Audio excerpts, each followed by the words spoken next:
In the 1970s, if someone picked up a telephone to go call their friend and they spent time gossiping on the telephone, we could do that, that's fine. But the telephone wasn't updated every day with new manipulative design principles to be better and better at seducing you into calling your friends.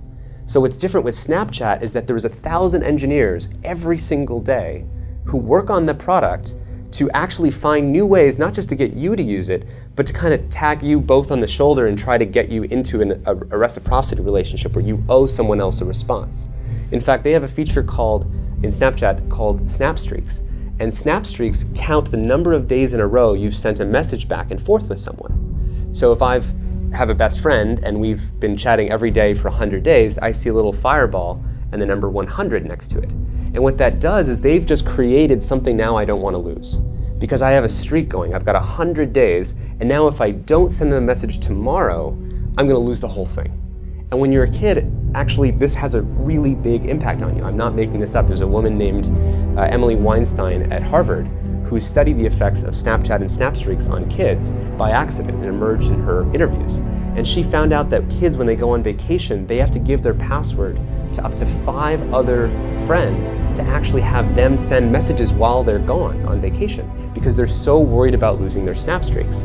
In fact, a lot of kids, they wake up and they see these 30 contacts with different streaks, and they have to just take pictures of floors and ceilings just to kind of get through all these Snap Streaks so they don't lose any of them. So we have to ask, when Snapchat is designing a feature like Snap Streaks, are they doing that because they most want to help kids empower them to live their lives?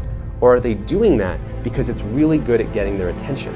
And when we're parents and we see kids using it this way, we have to recognize there's something very different going on here. This was not true in the 1970s when we had a neutral telephone that we would choose to use when we wanted to use it. There are now 1,000 people behind our new telephone, which is, say, Snapchat, that's being designed and updated every day to be more compelling at addicting and holding on to people's attention. And it's not good for us. I mean, I think we can all feel it. We become more and more on the treadmill to the number of likes or feedback we get, basically, from social media, and start tying our own approval, our own self-worth to how much attention we get from other people. I mean, even for me, I notice that, if I post something, it does affect me whether or not I have a lot of likes or few likes. And it's hard to really, if you think about it, get to the felt sense of my self-worth is completely independent of that. That's a subtle thing to hold.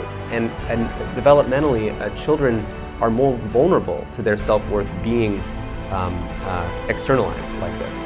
And the problem is that, there's always been as well ways of externalizing our self-worth in terms of how much money we have in our bank account or in terms of how many friends we have.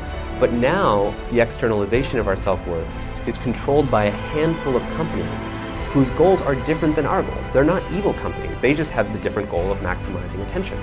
And our goals are not that. But the problem is that their goals become our goals. This is what's actually so dangerous, is that their goals of engaging us the most by having us care about likes become our goals. We actually wake up in the morning as sovereign human beings and we start caring about the number of likes we got as if that's our goal in life. That becomes our goal. And it's as if we've been infected. It's if they've drilled a hole in the back of our head and now they've injected the virus and now we walk around searching for feedback using social media. And they won if that happens. And again, it's not because they're evil, but they're in a different game. They're trying to maximize attention. But we have to ask a much deeper question, which is, what do we want in our lives and what is our self-worth actually tied to? And maybe it's being virtuous or being a good friend or being, caring about what matters or living by our values. There's a whole bunch of things that we could define for ourselves. And I think the less people have defined their own values, the more vulnerable they are to someone else coming in and giving them their values.